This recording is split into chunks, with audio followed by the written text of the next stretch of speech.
अस्सलाम dear student. Last lecture में हम लोगों ने chapter number 12 waves and sound start किया था, उसका इंट्रोडक्शन और ऑसिलेशंस पढ़ लिए था।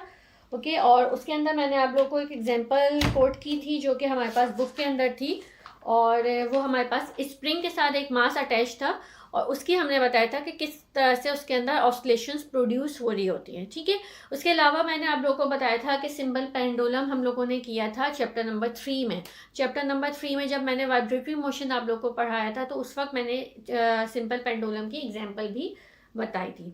ठीक है, अब हम लोग अपना स्टार्ट करने जा रहे हैं next topic, that is simple harmonic motion.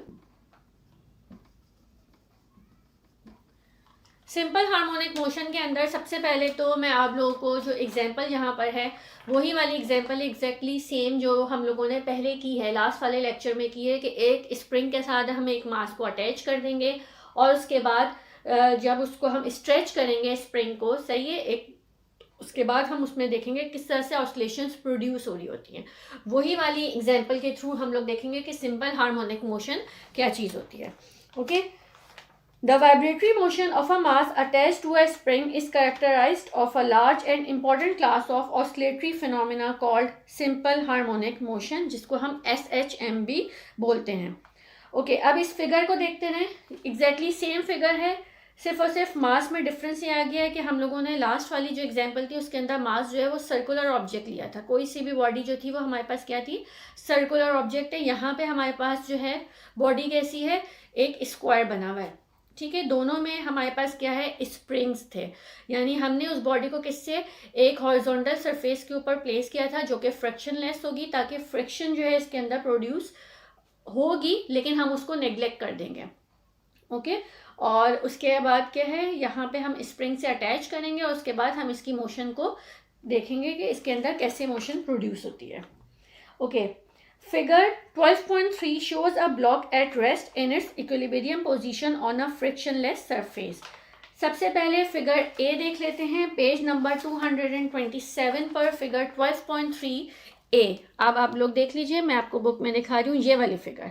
ठीक है, इस वाली फिगर के ऊपर अगर हम देखते हैं तो ये देखें, ये वाले स्प्रिंग है, स्प्रिंग की वाइंडिंग्स ओपन नज़र नहीं आ रही हैं आप लोग को। ठीक है, और इसके साथ एक मास अटैच्ड है। यहाँ पे स्प्रिंग स्ट्रेच नहीं हुआ हुआ, इसलिए इसकी वाइंडिंग्स जो है वो ओपन नहीं हुई हुई। ये अपनी कौन सी पोजीशन में है, इक्विलिब्रियम पोजीशन के ऊपर है।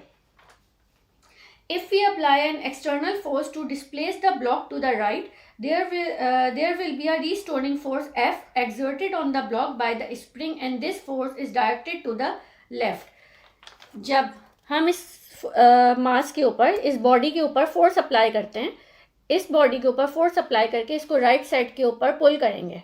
ठीक है, तो हमारे पास एक रीस्टोरिंग फोर्स प्रोड्यूस होगी किसके अंदर, स्प्रिंग के अंदर।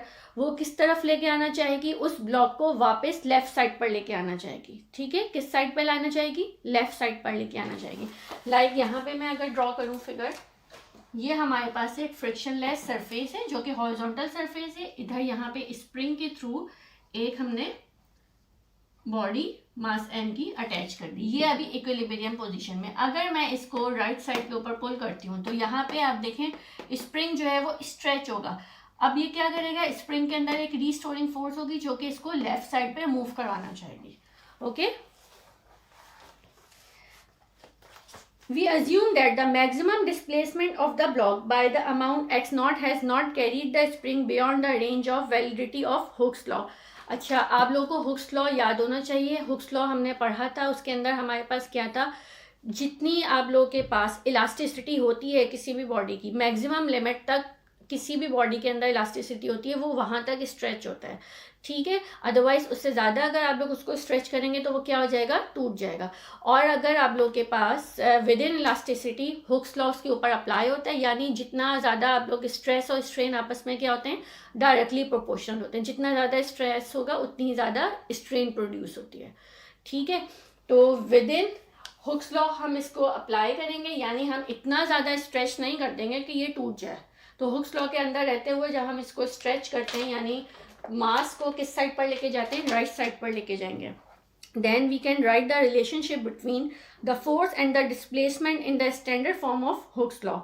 But in the discussion of SHM, we are usually interested in the restoring force. लेकिन सिंपल हार्मोनिक मोशन के अंदर हमें हुक्स लॉ से ज़्यादा किस में ज़्यादा देखना है, हमें रीस्टोरिंग फोर्स देखनी है। कि अभी मैंने स्टार्टिंग में बात की रीस्टोरिंग फोर्स की, हुक्स लॉ तो हम चैप्टर 10 में ऑलरेडी पढ़ चुके थे और इसकी एग्जाम्पल भी आप लोग कर चुके थे, ठीक है। तो रीस्टोरिंग फोर्स क्या होती है? We are usually interested in the restoring force, not the applied forces. Therefore, to emphasize that the direction of displacement x is opposite to that of restoring force, we write Hooke's law with a negative sign. हमारे पास Hooke's law क्या था? हम इसको negative sign के साथ क्यों लिखते हैं? यहाँ पे ये x है जो कि मैंने ऐसे लिख दिया है, ओके। नेगेटिव साइन के साथ क्यों लिखते हैं? क्योंकि ये देखें, इसको हम लोग किस डायरेक्शन में पुल कर रहे होते हैं? अपोजिट डायरेक्शन में पुल करते हैं, ठीक है। इसको अपोजिट डायरेक्शन में पुल करते हैं। किसकी अपोजिट डायरेक्शन होती है? रीस्टोरिंग फोर्स की। अभी मैंने स्टार्टिंग में जब ये टॉपिक स्टार्ट किया तो मैंने आपको बताया रीस्टोरिंग फोर्स जो है इसको लेफ्ट साइड मूव करवाना चाहिए, और आप लोग जो इसको डिस्प्लेसमेंट कवर करवा रहे हैं वो किस साइड पे करवा रहे हैं? राइट साइड पे। तो दोनों की डायरेक्शन क्या है? नेगेटिव है, तो इसी वो अपोजिट है। तो इसी वजह से हमारे पास हुक्स लॉ के अंदर क्या चीज़ आ जाएगी? माइनस साइन आ जाएगा, ठीक है। हुक्स लॉ हम किसके साथ लिखेंगे? माइनस साइन के साथ लिखेंगे। इसको हमने इक्वेशन 1 बोल दिया। 12.1 को कट करके इसको इक्वेशन 1 बोल दीजिएगा। Where k is proportionality constant usually referred to as a spring constant. ये क्या है हमारे पास? अगर मैं डायरेक्ट बोल रही हूँ, यहाँ पे डायरेक्ट लिखा हुआ है कि ये क्या है? प्रोपोर्शनैलिटी कांस्टेंट है। अगर ये इस तरह से नहीं होता, इससे पहले वाले स्टेप्स क्या होते हैं? F is directly proportional to minus k x होता, माइनस एक्स होता, और जब प्रोपोर्शनैलिटी साइन हटाते हैं तो हमारे पास क्या आ जाता है? कोई ना कोई कांस्टेंट आ जाता है जो कि हमारे पास स्प्रिंग कांस्टेंट कहलाता, ठीक है। यानी रीस्टोरिंग फोर्स और ये जो आपकी डिस्प्लेसमेंट कवर हो रही है, दोनों किस डायरेक्शन में है? अपोजिट डायरेक्शन में होते हैं, ठीक है। अच्छा, when the extension is to left of the equilibrium position, the restoring force acts towards the right. That is, F has positive value where X is negative value. ठीक है। अगर हमारे पास एक्सटेंशन जो होती वो किस डायरेक्शन में होती? Left of the equilibrium position, equilibrium position के लेफ्ट साइड पर होती। तो रीस्टोरिंग फोर्स किस डायरेक्शन में होती? राइट में होती है। दोनों एक दूसरे की होती हैं, अपोजिट होती हैं।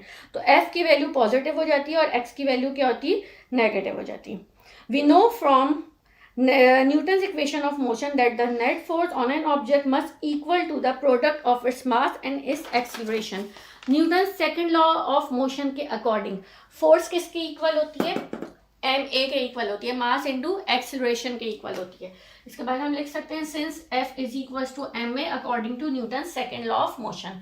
तो एम ए की वैल्यू मैं एफ की जगह पर सब्स्टिट्यूट कर सकती हूँ, ठीक है। एम ए की वैल्यू में एफ की वैल्यू एम ए कहाँ पे सब्स्टिट्यूट कर सकती हूँ? इस इक्वेशन के अंदर सब्स्टिट्यूट कर सकते हैं।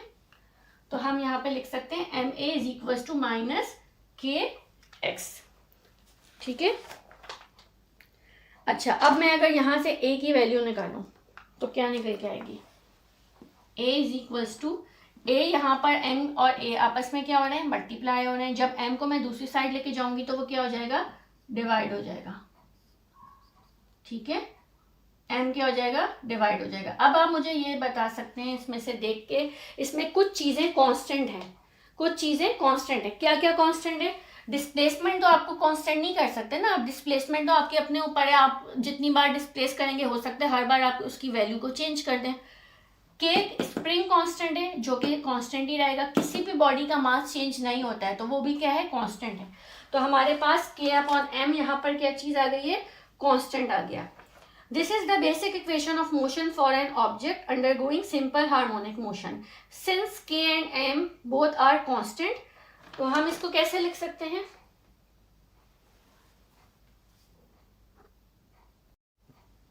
k and m both are constant, तो हम इसको कैसे लिख सकते हैं? a is equals to minus constant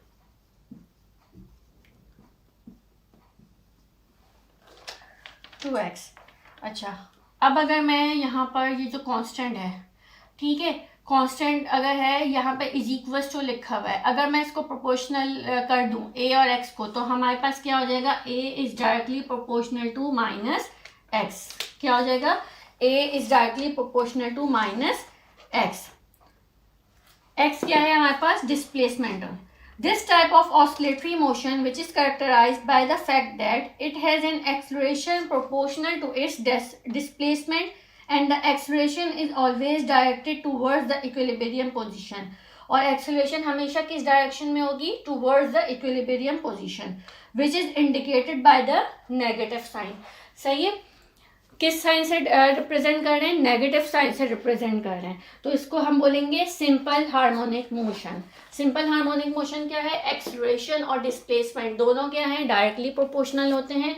और नेगेटिव साइन शो क्या कर रहा है कि एक्सेलरेशन हमेशा किस डायरेक्शन में होगी, towards equilibrium position. The oscillatory particle is then called a simple harmonic oscillator. Okay? यहाँ तक किसी को कोई मसला समझ आया? सिंपल हार्मोनिक मोशन हमारे पास क्या था, हमने सबसे पहले एक एग्जांपल कोट की। यहाँ पर एग्जांपल क्या थी, हमने एक स्प्रिंग के साथ एक मास को अटैच कर दिया और फिर हम लोगों ने उसको स्ट्रेच किया। ठीक है, राइट साइड के ऊपर जब उसको पुल करेंगे एक बॉडी को तो हमारे पास स्प्रिंग जो है वो स्ट्रेच हो जाएगा। जब स्ट्रेच हो रहा है, हमने राइट साइड पे उसको पुल कर रहे हैं, तो हमें पता है कि एक रीस्टोरिंग फोर्स है जो कि स्प्रिंग के अंदर जनरेट हो रही है, वो उसको किस साइड पर लेके आएगी, लेफ्ट साइड पर लेके आएगी। दोनों की डायरेक्शन क्या है, अपोजिट है। इस पे हुक्स लॉ अप्लाई हो रहा है क्योंकि विद इन इलास्टिसिटी रहते हुए ये सारा काम हो रहा होगा। तो हुक्स लॉ जो है यहाँ पर नेगेटिव साइन क्यों आ रहा है, क्योंकि दोनों क्या है, फोर्स और एक्स क्या है, दोनों आपस में डायरेक्टली प्रोपोर्शनल है लेकिन अपोजिट डायरेक्शन में है। ठीक है, तो फिर उसके बाद हम लोगों ने F is equal to minus k x आ गया। फिर हमने ये बताया कि F जो है वो Newton second law of motion के अकॉर्डिंग ma होता है। F की जगह पे हमने ma सब्सटीट्यूट किया और वहाँ से a की जब हमने वैल्यू निकाली है तो a हमारे पास ये आया जिसमें k और m जो है वो कांस्टेंट है। हमने यहाँ कांस्टेंट लिखा और a is directly proportional to minus x आ गया। ठीक है, अब आप लोगों को करना क्या है, आपको सिंपल हार्मोनिक मोशन की डेफिनेशन जो अभी हमने यहाँ पर एंड में आई है हमारे पास, सिंपल हार्मोनिक मोशन की डेफिनेशन लिखेंगे और ये जो आप लोग के पास पूरी डेरिवेशन है इसको पूरी डेरिवेशन को करेंगे और इसके साथ साथ इसकी फिगर भी बनाएंगे। ठीक है, फिगर 12.3 ए और बी दोनों बनेंगे। सही है, इसके बाद कुछ टर्म्स हैं जो कि हैं vibration, time period, frequency, displacement और एम्पलीट्यूड। ये मैं अभी आप लोगों को पढ़ा रही हूँ लेकिन आप लोग इसको लिखेंगे अभी नहीं। क्यों, क्योंकि आगे हमारे पास जब हम वेव्स पढ़ेंगे तब भी यही वाली टर्म्स दोबारा आएंगी, तो फिर मैं आप लोगों को मर्ज करके और फिर एक प्रॉपर डेफिनेशन लिखवाऊंगी। ठीक है, सिर्फ समझा देती हूँ कि वाइब्रेशन और टाइम पीरियड्स वगैरह क्या होते हैं। सबसे पहले डेफिनेशन है हमारे पास vibration. A vibration means one complete round trip of the body. क्या चीज होगी वाइब्रेशन, या तो सिंपल हार्मोनिक मोशन की ले लेते हैं। अब मैं यहाँ पे आपको वाइब्रेशन समझाती हूँ। ये अगर पेंडुलम है, ठीक है, पेंडुलम है, मैं इसकी एग्जांपल ले रही हूँ। यहाँ पर आप लोग मार्क, मैं इसको लेके जाती हूँ। सबसे पहले हम ये करें, पेंडुलम लें। पेंडुलम को किस तरह से करें, एक थ्रेड लें, उसके साथ कोई भी एक सर्कल यानी एक बॉब जो है वो अटैच कर दिया जाए। मैंने इसकी मीन पोजीशन मार्क कर ली। ये एक प्रैक्टिकल भी होगा जो हम अपने करेंगे। ठीक है, स्केल रखा, स्केल से मैंने बोल दिया कि ये हमारे पास मीन पोजीशन है 50 cm के ऊपर है। अब मैं यहाँ से 10 cm इधर लेके जाऊँ और 10 cm इधर मार्क कर लूँ। यहाँ से 10 cm ले लूँ और यहाँ से मैं 10 cm मार्क कर लूँ।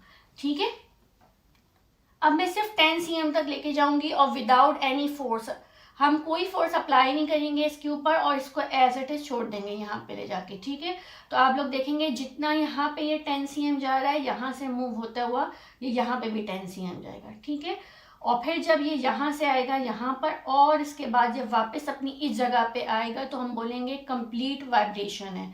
एक वाइब्रेशन कब कंप्लीट होगी, जब यहाँ से इसने मूवमेंट स्टार्ट की, अपनी मेन पोजीशन से होते हुए यहाँ गया और फिर वापस अपनी इस पोजीशन पे आगे जाएगा, तो हम क्या बोलेंगे, कंप्लीट वाइब्रेशन हो गई है। ठीक है, इसको हम क्या बोलेंगे, वन कंप्लीट वाइब्रेशन बोलेंगे। अच्छा, अगर हम वाइब्रेशन की एग्जांपल इन्होंने कौन सी वाली दी है, इन्होंने बोला है कि हम फिगर 12.2 के अंदर देख लें। 12.2 फिगर है, ठीक है, पेज नंबर 226 पर इसकी फिगर देखते हैं। It is the motion of mass m from a back to a और from a back to a dash और from o to a to A dash and back to O and O A dash. यानी हमारे पास ये figure है, सही है। यहाँ से आपने इसको यहाँ पर लेके गए, आ रहे नज़र, ठीक है। यहाँ से यहाँ तक आपने इसको पुल किया था, अपनी इक्विलिब्रियम पोजीशन ओ थी इसकी, इक्विलिब्रियम पोजीशन से आपने इसको लेके गए, यहाँ से ये यहाँ पर आएगा और फिर उसके बाद ये जब वापस यहाँ पर आएगा तो हम बोलेंगे एक कंप्लीट वाइब्रेशन है, ठीक है class. Okay, next definition is time period. Time period क्या होता है? कंप्लीट करने में, वन वाइब्रेशन कंप्लीट होने में जितना टाइम रिक्वायर्ड होता है वो क्या कहलाता है? टाइम पीरियड कहलाता है। यानी it is the time required to complete one vibration और oscillation is called time period. Time period को हम किस में मेजर करते हैं? सेकेंड्स में मेजर करते हैं। Okay, third one is frequency. Frequency क्या होती है? रेसिप्रोकल होता है टाइम का। सबसे पहले तो यही हो गया कि फ्रीक्वेंसी और टाइम पीरियड आपस में क्या होते हैं? रेसिप्रोकल होते हैं। रेसिप्रोकल का क्या मतलब हो गया? दोनों ऐसे होते हैं, यानी टाइम पीरियड जो है वो फ्रीक्वेंसी का रेसिप्रोकल हो गया और फ्रीक्वेंसी क्या होती है? टाइम पीरियड का रेसिप्रोकल होता है, ठीक है। हम इसको ऐसे लिख सकते हैं। उसके अलावा हमारे पास क्या है? It is the number of vibration executed by a oscillating body in 1 second. यानी नंबर ऑफ वाइब्रेशन 1 सेकेंड के अंदर जितनी प्रोड्यूस होनी होंगी वो हमारे पास क्या कहलाएंगी? फ्रीक्वेंसी कहलाएगी। Its SI unit is expressed in vibrations per second. Frequency क्या है? पर सेकेंड के अंदर जितनी वाइब्रेशंस या जितनी नंबर ऑफ ऑसिलेशंस प्रोड्यूस हो रही है वो हमारे पास फ्रीक्वेंसी है। तो अगर मैं इसका यूनिट देखूं तो क्या हो जाएंगी? वाइब्रेशन पर सेकेंड या साइकिल्स पर सेकेंड, और इसको हम किसके इक्वल लेते हैं? Hertz, HERTZ। हर्ट्ज जो है हमारे पास किसका यूनिट होता है? ऐसा यूनिट क्या होता है? फ्रीक्वेंसी का हर्ट्ज होता है। The frequency f and time period are related by the equation जो मैंने अभी आप लोगों को बताया है। अच्छा, डिस्प्लेसमेंट क्या है? Displacement of a vibrating body at any instant is it's distance from the equilibrium position at that instant. ये चीज़ हम लोगों ने ऑलरेडी अभी कर ली है कि डिस्प्लेसमेंट क्या होता है? इक्विलिब्रियम पोजीशन से अगर आपने उसको मूव करवाया है तो वो उसका क्या होगा? डिस्प्लेसमेंट होगा, जितना डिस्टेंस उसने कवर किया होगा। Last one is amplitude. It is the maximum displacement of the body on either side of its equilibrium position. यानी equilibrium position से जो maximum displacement होता है किसी भी साइड पर वो हम क्या बोलते हैं? amplitude बोलते हैं। अगर हम फिगर 12.2 देखें, x naught is the amplitude as it is the maximum displacement on either side of its equilibrium position. equilibrium position O position थी, उससे ये फिगर देख लेते हैं हम, यहाँ नज़र आ रही है, ये हमारे पास इक्विलिब्रियम पोजीशन है, ठीक है। तो इक्विलिब्रियम पोजीशन से इस साइड पर जाएं, ये भी एक्स नॉट है, और इक्विलिब्रियम पोजीशन से इस साइड पर जाएं तो ये भी क्या है? हमारे पास एक्स नॉट है। ये हमारे पास क्या है? मैक्सिमम डिस्प्लेसमेंट होता है, ठीक है। We have observe that a mass attach to a spring execute simple harmonic motion because its acceleration is directly proportional to the displacement from the equilibrium position and is always directed towards the equilibrium position. Time period अगर हमें निकालना हो, अगर कोई मास attach है spring के साथ तो उसका टाइम पीरियड हमारे पास निकालने का फॉर्मूला क्या है? T is equal to 2 pi √m/k, ठीक है। और मैंने अभी थोड़ी देर पहले बताया आपको कि फ्रीक्वेंसी और टाइम पीरियड दोनों एक दूसरे के क्या हैं? रेसिप्रोकल हैं। इसी तरीके से अगर मैं बोलूँ फ्रीक्वेंसी को निकालें तो फ्रीक्वेंसी कैसे निकल के आएगी? रेसिप्रोकल कर दें, 1/2 पाई हो जाएगा, ठीक है। और अंडर रूट में भी क्या हो जाएगा? K/m हो जाएगा। ओके क्लास, समझ आ गया? अच्छा, आखिर में क्या है? Where m is the mass attach to the spring and k represents the spring constant and is equal to the force required to produce an extension of 1 metre and therefore expressed in newton per metre. k हमारे पास क्या है? Spring constant है, ठीक है। और अगर मैं इसका यूनिट निकालूं तो हमारे पास इसका यूनिट क्या निकल के आएगा? स्प्रिंग कांस्टेंट का F/x हो जाएगा। ये F क्या है? फोर्स है, और x क्या है? डिस्प्लेसमेंट है। तो k का अगर मैं यूनिट निकालूं तो फोर्स का यूनिट क्या होता है? न्यूटन होता है, और डिस्प्लेसमेंट का क्या होता है? मीटर होता है। तो इसका हमारे पास यूनिट क्या हो जाएगा? स्प्रिंग कांस्टेंट का न्यूटन पर मीटर हो जाएगा, ठीक है। अच्छा, अब आप लोग को करना क्या है, आप लोग को सबसे पहले सिंपल हार्मोनिक मोशन की डेफिनेशन लिखनी है और डेरिवेशन लिखनी है, और इसके अलावा जो मैंने 5 टर्म्स हैं जो कि मैंने एक्सप्लेन किए हैं, इनको अभी नहीं लिखिएगा, मैं बाद में बताऊंगी कि कब लिखना है। Okay class, thank you.